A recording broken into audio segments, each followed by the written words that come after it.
4 ദിവസമായിരുന്നു ശ്രീനന്ദയെ കാണാതായിട്ട്. ഇത് കഴിഞ്ഞതിന് ശേഷം 4ാമത്തെ ദിവസമാണ് ശ്രീനന്ദ ഉണ്ടെങ്കിൽ കിട്ടിയിരുന്നത്.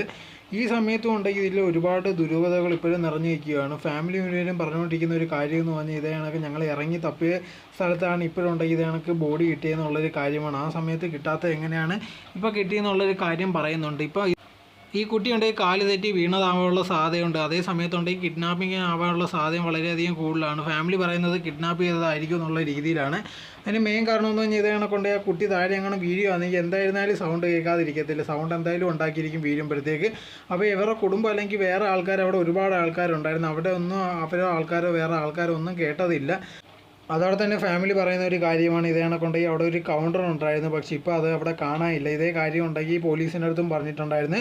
അതോടെ തന്നെ പോലീസിൻ്റെ ഉണ്ടെങ്കിൽ ഡോഗ് അത് അവിടെ വന്ന് നിൽക്കുകയൊക്കെ ചെയ്തിട്ടുണ്ടായിരുന്നു. പക്ഷേ അതിനെപ്പറ്റി വേറെ കൂടുതൽ കാര്യമൊന്നും അവർ ചോദിച്ചിട്ടില്ല.